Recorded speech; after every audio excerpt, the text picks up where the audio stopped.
All right, thank you for tuning into this video, our forecasting primer. The learning objectives for today are to go over why, as ecologists, we should be thinking about forecasting. We're going to go over the sources of uncertainty that dominate forecasts and what we need to think about when making a forecast.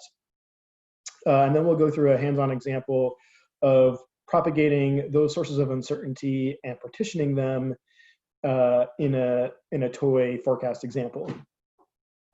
Provided for reference are short modules on likelihood, the forecast analysis cycle, and data assimilation. I'm not going to get to go through those today, but they are provided if you would like. I'm also giving you the link to the hands-on activities associated with Mike's book. And so those are our modules that go over everything that we're going to talk about today, as well as other forecasting principles. And they all go way more in depth than what we're going to do today. So if you would like to go through those, feel free. Before we jump into everything, we should probably talk about what a forecast is and what we mean by forecasting. And so we use that as an umbrella term for both projection and prediction.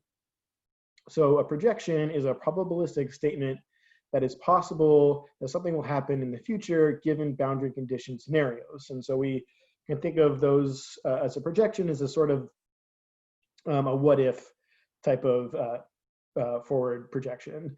And that's in contrast to prediction, which is a probabilistic statement that something will happen in the future based on what is known today. And so with prediction, we're not tying any bounds to the forward prediction. It's just simply based on the initial condition or what it is that we know today. But what both of these have in common is that forecasting is probabilistic in nature. So why should we forecast as ecologists? Well, the first is that decisions are fundamentally made about the future. We don't want to make decisions about what has happened in the past, and we want to make them about our best guess about what is going to happen. So hence, this is where forecasting comes in. And there are pressing scientific questions that are relevant to the public and to policymakers that we as ecologists are poised to help out with. And I'm thinking things such as biodiversity, invasive species, climate change, epidemics, ecosystem services, things of that nature. And so by producing forecasts, we are making our science more relevant to society. So I want to take a moment and talk about these IPCC figures from 2007 and 2014, which show, which are projections of annual carbon flux out to 2100. And what I want to emphasize on from these projections is not so much about the time step of out to 2100, although that is kind of important. What we want to emphasize in forecasting is the iterative nature of what forecasting is, right? It's the continuous updating of our forecasts or our models with new data. And if we look at these pictures, what we can see is that even after 7 years of science, these IPCC projections are essentially the same, right? The width of the uncertainty at year 2100 has not changed after 7 years.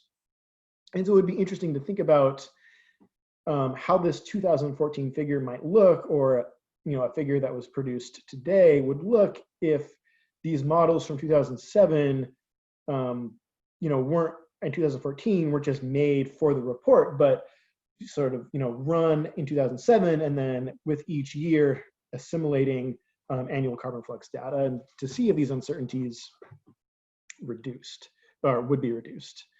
And so that brings us to sort of the idea of the forecast analyst cycle, or that forecast should be updated when new data becomes available. And so the idea of a forecast, right, as I said earlier, is we have some initial state, and we're going to, forecast that state out into the future, being more uncertain about the future than we are today, we make some new observation, which is represented in green, and then we can blend the forecast and the new observation together to then predict again into the future. And so this is the forecast analysis cycle. Like I said, I'm not going to be able to go through that in depth today, but there is a short module on it below, and again on the GitHub repo for Mike's book. So let's talk about near-term iterative forecasting and how it's a win-win for ecology in general. And the first thing I want to impress upon you is that the near-term forecasting cycle really mirrors the scientific cycle. And so in the scientific cycle, we form a hypothesis, we make a prediction from that hypothesis, test that prediction or test those hypotheses with an experiment or series of experiments. We can interpret those results, and then continually around this loop we go, forming the hypothesis and so on. And the forecasting cycle really is just a mirror image of that. A formation of our hypothesis is what our model is, and then that prediction is essentially just the forecast. We test that forecast by observing new data or observing the state. We analyze how well our forecast did, and then we can update our forecast and produce a new one. And so what this cycle does, or why it's a win-win, is it makes for potentially better decision-making, because the forecasts theoretically get better over time. And it makes for better science. And the reason it makes for better science in ecology is because it makes us formulate more explicit hypotheses. And so we can think about in the past how perhaps ecological hypotheses have been more of a qualitative nature, saying, for example, I think weather affects the number of mice I can capture tomorrow, or something like that. Or perhaps we might try and refute the null hypothesis that weather doesn't affect capture rates. But in forecasting, when we make a forecast, it's, given the weather, or given that it's going to be 70 degrees tomorrow, I think I'm going to capture between 10 and 20 mice. So we're making the transition from a qualitative hypothesis to a quantitative one, and then we can actually test how well that hypothesis did.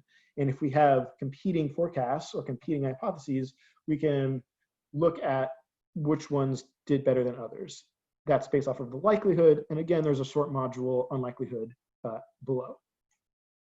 And so because we're continually testing our hypotheses, we're accelerating the rate of our science.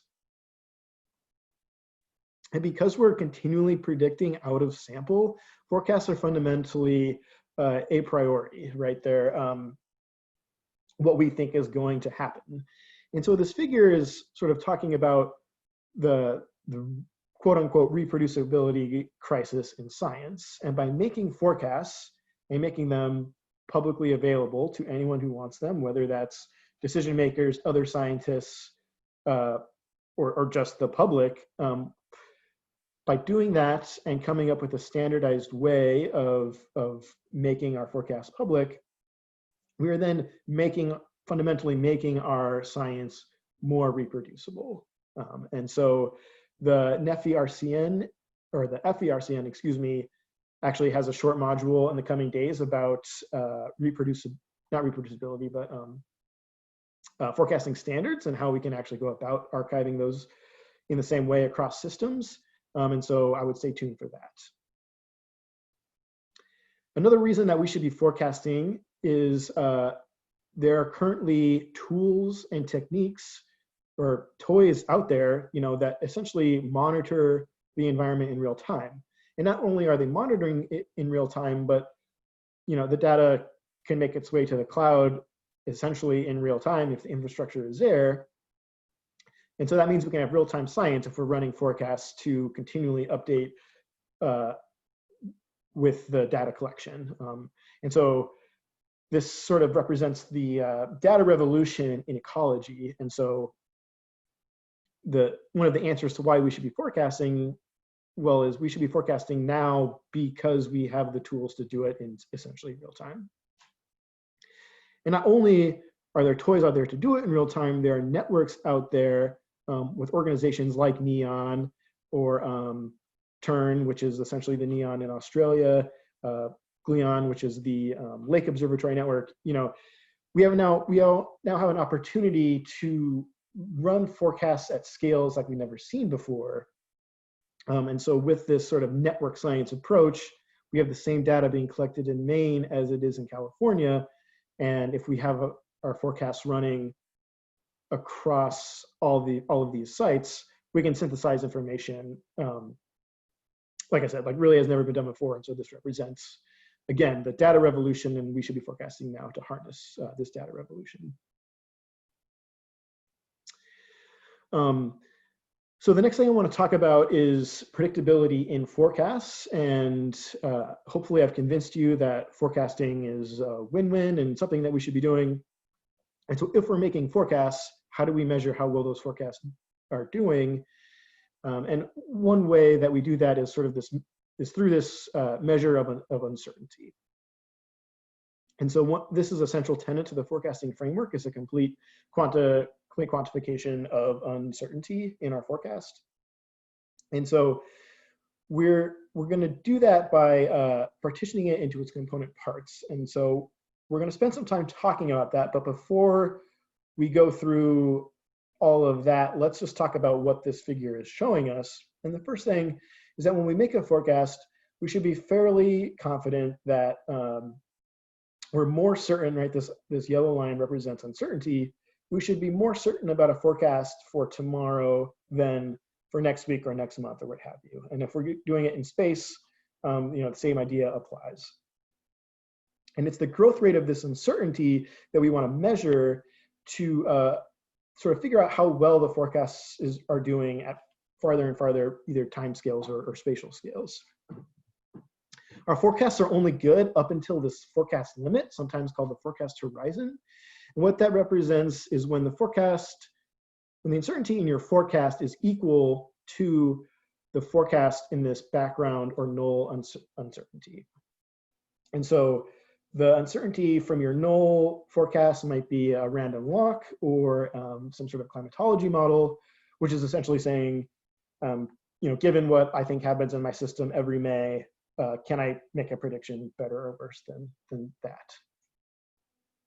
So now let's look at this sort of dynamic model that we're using to go from one time step to the next. And so what we're looking at here is, so Y is representing our states, right? This is what we're actually predicting. And what we're predicting, or the uncertainty in what we're trying to predict, is a function of what we're trying to predict today, which is represented by our Ys. X represents the data that we're using to make the forecast. So this would be like in ecology, this is weather or climate, something like that. And then we have theta represents our parameters, so the knobs that we tune to constrain our model. Alpha here is our random effects. So this is a term that represents the inherent variability in time or space. So essentially, the differences between sites or between years. And then here we have our residual uncertainty in our model. And it's through these parts and this function that we're going to go through each one of these and sort of partition them out in our toy example. But these are the parts that make up the uncertainty that we want to be looking at. So what causes variance or this uncertainty to increase with time? And so we went through sort of what each one of these are. And so this equation here, which is from Mike's first principles paper, breaks down each of the component parts into both their stability, which is essentially the sensitivity of each term, and then the variance or the uncertainty in each term. And what we're going to work through today is the variance in each one of these terms here. So why do we want to be forecasting? Well, forecasting is fundamentally an iterative prediction. It's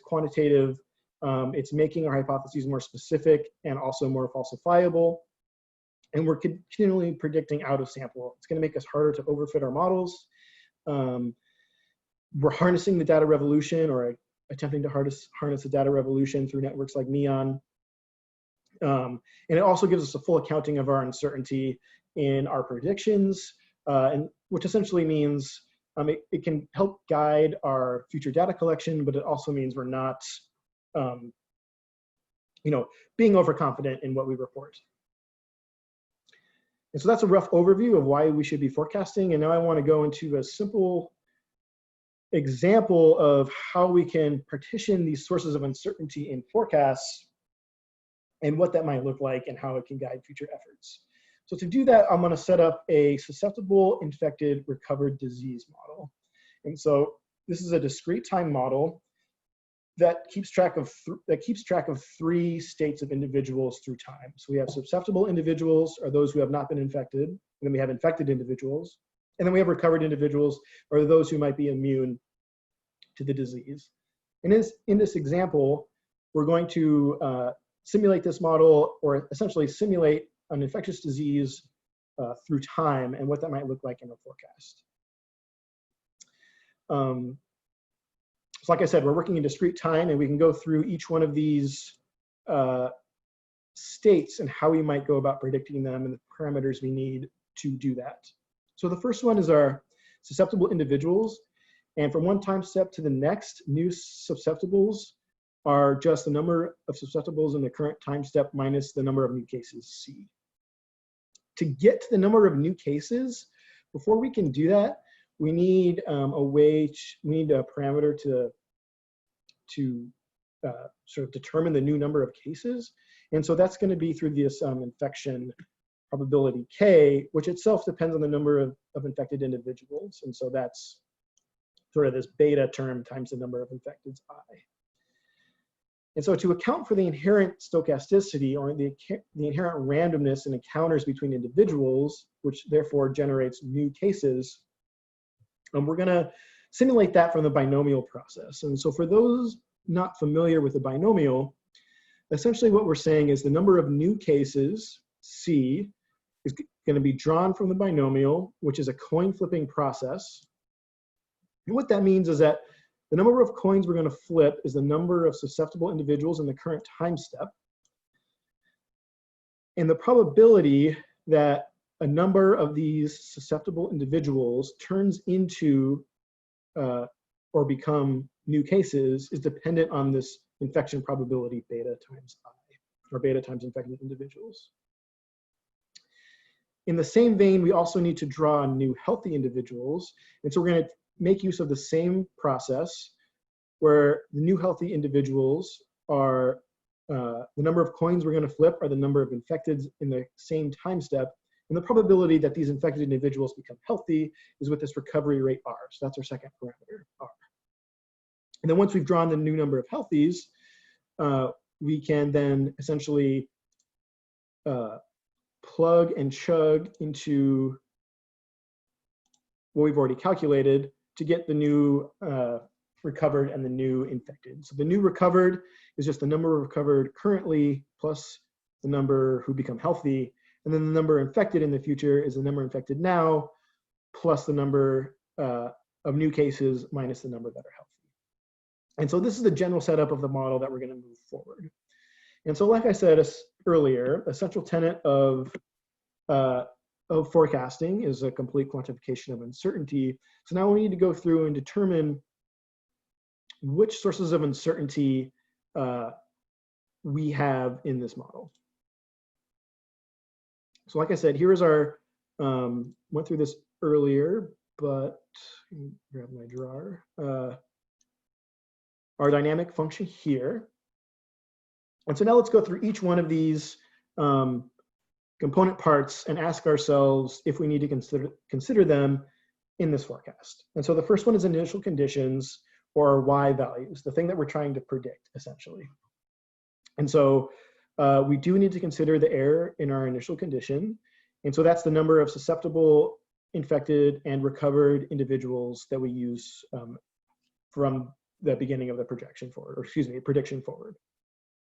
So there will be uncertainty about the number of individuals in each state. The second one to consider is the error in our drivers, or the error in the data we use to, well, drive the model. In the example I've laid out, we actually don't have any drivers. We're not using any external data to constrain this model. If we were to include something like hospitalization rates or some sort of socioeconomic data or population density data to help inform either our infection probability or recovery rates, this is where we would include those terms. But since we're not doing that today, we can initially ignore the driver uncertainty term. Next up is parameters. And so the parameters that we need to consider are beta, which helps define infection, and then our recovery rate R. So we do need to consider the uncertainty in those parameters. Next up is random effects. So I haven't explicitly laid out any random effects yet. We will include it later on, essentially to account for the variability in the parameters themselves. And so I'll set that up when we get to that point, but we will include those. And then the last, but certainly not least, source of uncertainty we need to consider is our process error. And so this stems from the binomial processes that I laid out above.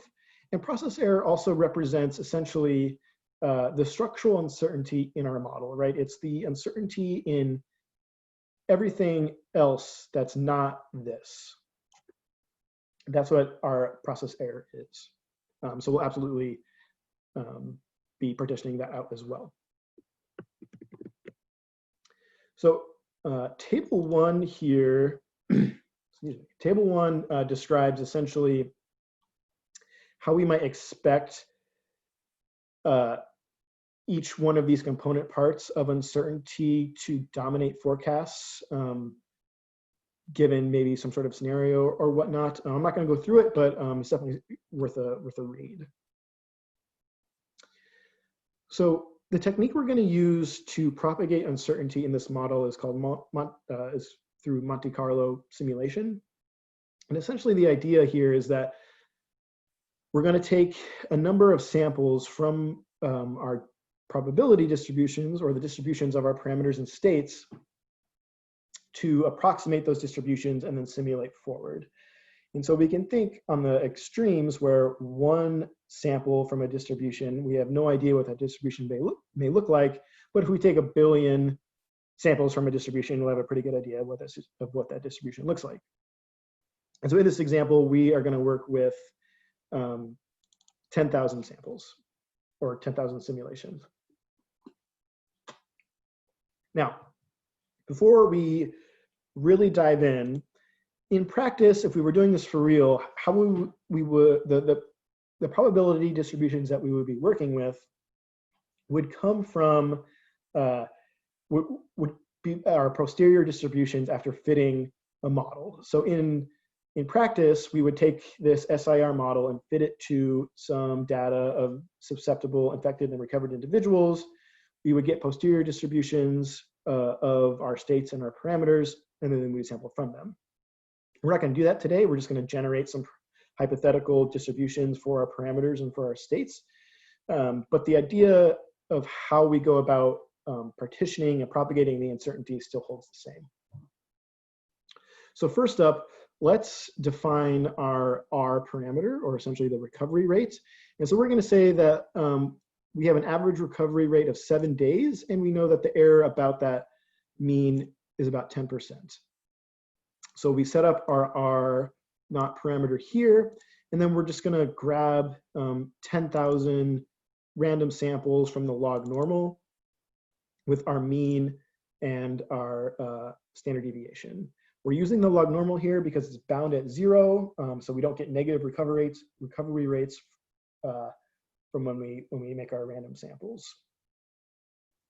And so R here is then just a vector of 10,000 numbers drawn randomly from the log normal.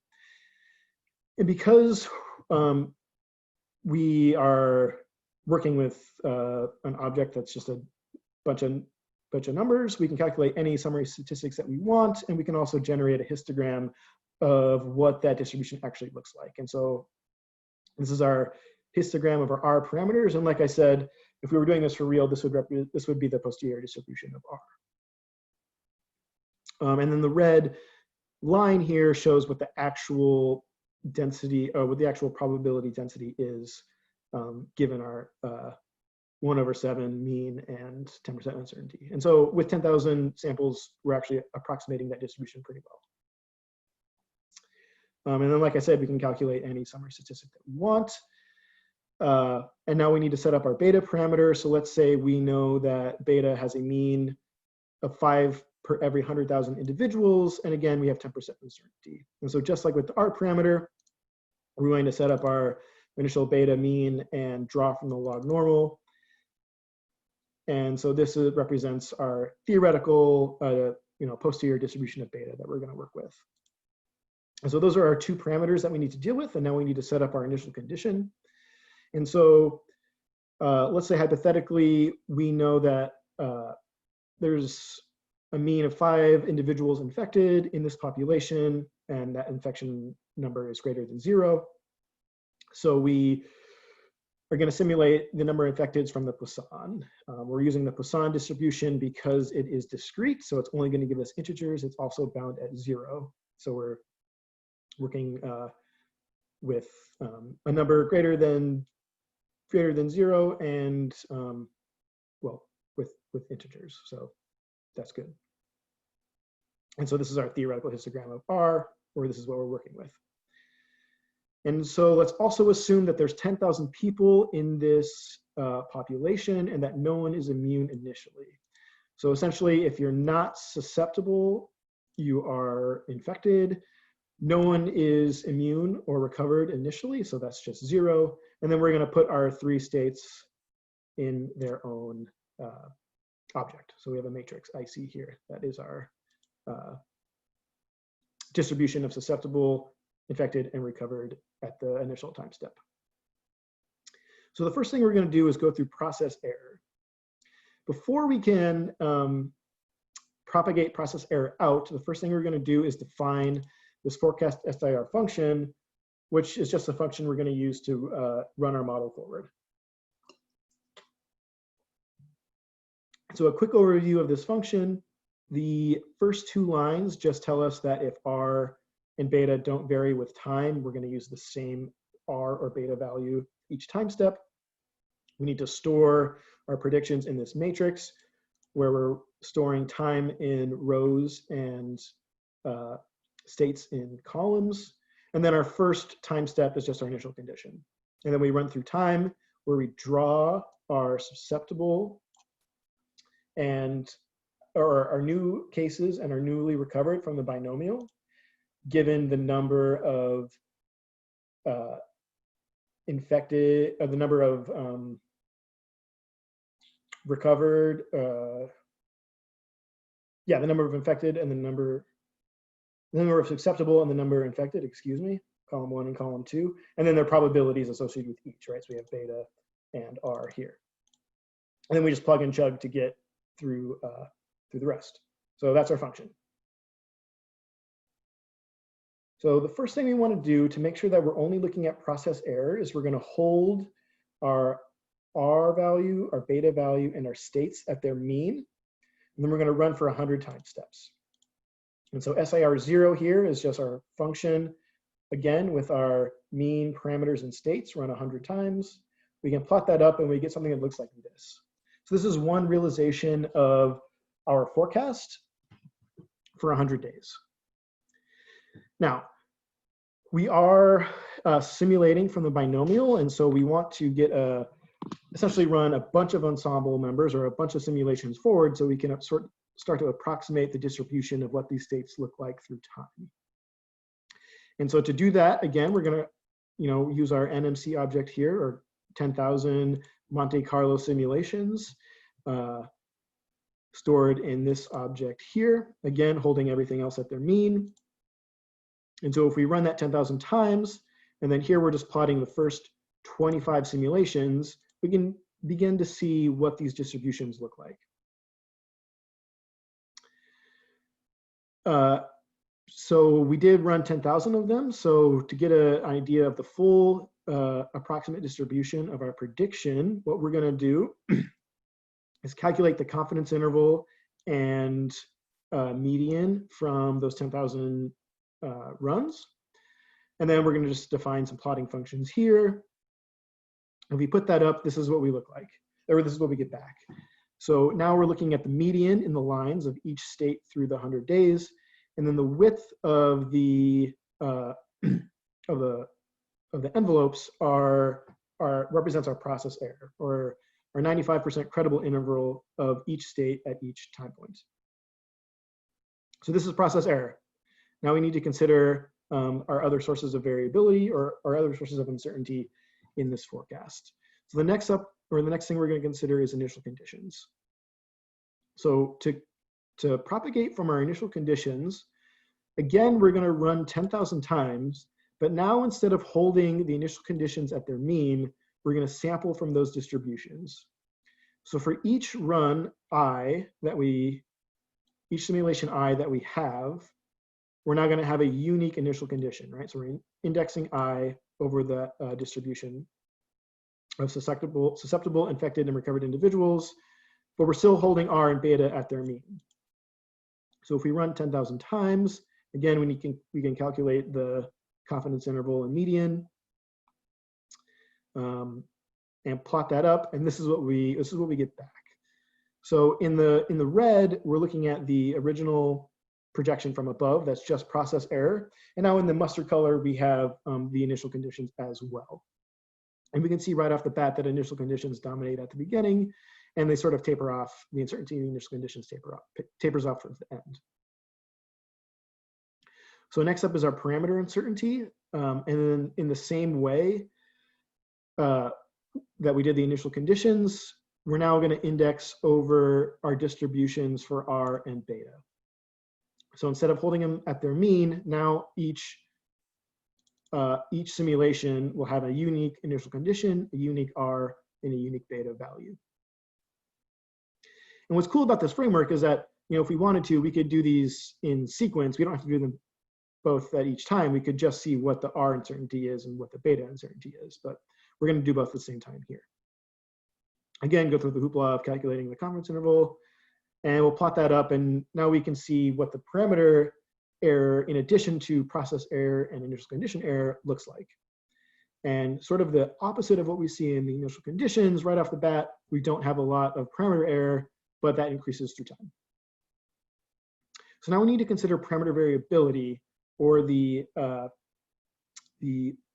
fundamental variability that we would encounter in time or space.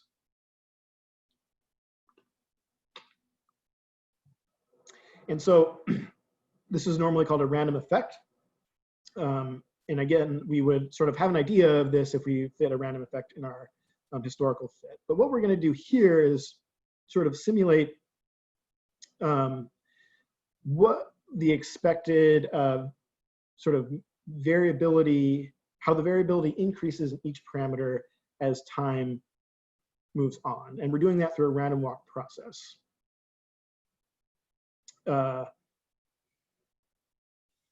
And so to do that, we just simulate again from the log normal here, and then we're just running through all of our time steps and sort of multiplying a random draw from log normal with the previous mutation rates. And so if we look at just the first 50 runs of this mutation rate for beta, we can sort of look at how each one of these ensembles sort of predicts the change in the beta parameter through the 100 days. And so this represents our random effect, excuse me, in beta. Okay. So let's go ahead and put that into our forecast. And so now we're going to multiply those mutation rates to the actual parameters themselves. And when we plot that up and calculate the confidence interval and all that, this is what we get back. And so this dark blue represents the full uncertainty in our model, or in our forecast. So it includes process error, initial condition, parameter, and our random effects. And so we can see that at the end of our 100-day forecast, if we were only including the parameter error, or in the red, you know, we would be, if that's the only thing we reported, we would be roughly underreporting our uncertainty by about half. So now we're going to go into the partitioning part, where we break down how each one of these sources of uncertainty, how each one of them sort of contributes to the total uncertainty at each time point. And so to do that, we just calculate the variance for each one of our forecasts, and then we put them in their own object. And then this line here is where we make all the variances relative. So now they're all summing to 1. And if we plot that up, we get something that looks like this. So here we're looking at the proportion of variance from each source of uncertainty through the model, or through the forecast, excuse me. And so we can see right off the bat that initial condition dominates and that falls off, which is in line with what we saw above. And again, the parameter uncertainty starts off really low and then happens to dominate the forecast as we move forward. And so this is a useful framework because, you know, if we wanted to go back and come up with a new model that reduces the amount of total uncertainty in our forecast, you know, maybe we want to try and tackle that parameter uncertainty to be as the first thing to reduce, because it's dominating the forecast as it moves forward. And again, that kind of makes sense in this example, because we didn't sort of constrain any of our parameters with external data. So maybe by going out and collecting that data to constrain the parameters, we would reduce overall uncertainty. And so I'm over time, but that is sort of a quick and dirty tutorial of how to propagate and partition uncertainty. And like I said before, I'd be happy to take any questions that you have. Thanks for watching.